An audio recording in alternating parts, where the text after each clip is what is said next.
Election அப்போ இல்லத்தரசிகள் மாநிலம் எல்லாமே நாங்க 1000 ரூபாய் தரோம்னு சொன்னீங்க. 4 வருஷத்துக்கு கொடுக்க ஆரம்பிச்சீங்க. அதுக்கப்புறம் தகுதி உயர்வு தான் கொடுப்பேன்னு சொன்னீங்க. இப்போ 4 வருஷம் கழிச்சு எல்லாரும் விண்ணப்பிக்கலாம் சொல்றீங்க. இப்போ மட்டும் அந்த தகுதி எப்படி வருது?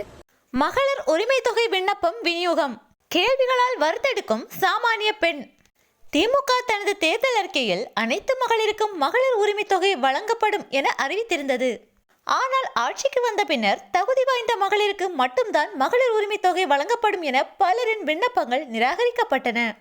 ஆட்சிக்கு வந்து 4.5 ஆண்டுகள் கழிந்த பின்னர் தற்போது மீண்டும் அனைத்து மகளிருக்கும் உரிமை தொகை வழங்கப்படும் என விண்ணப்பங்கள் தற்போது விநியோகிக்கப்பட்டு வருகின்றன.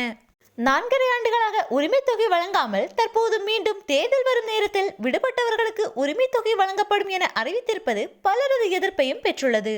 இந்நிலையில் சாமானிய பெண் ஒருவர் இதை குறித்து பேசுகையில், எலெக்ஷன் அப்போ இல்லத்தரசிகள் மகளிர் எல்லோருக்கும் 1000 ரூபாய் தரேன்னு சொன்னீங்க. அப்புறம் ஆட்சிக்கு வந்ததுக்கு அப்புறமா தகுதி உடையவருக்கு தான் தருவோம்னு சொன்னீங்க. 4 வருஷம் கழிஞ்சு இப்போ எல்லாரும் விண்ணப்பிக்கலான்னு சொல்றீங்க.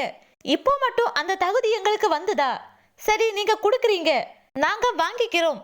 4 வருஷத்து காசை ஒன்னா சேர்த்து கொடுங்க, கொடுப்பீங்களா? இப்போ மட்டும் எங்களுக்கு எப்படி அந்த தகுதி வந்தது?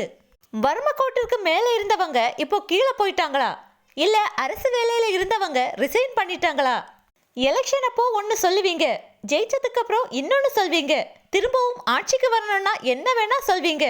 நாங்களும் கேட்டுட்டு வாங்க அப்படின்னு கை கட்டி நிக்கணுமா என்று ஆளும் கட்சியை தோலுரித்து காட்டியுள்ளார் சாமானிய பெண் ஒருவர்.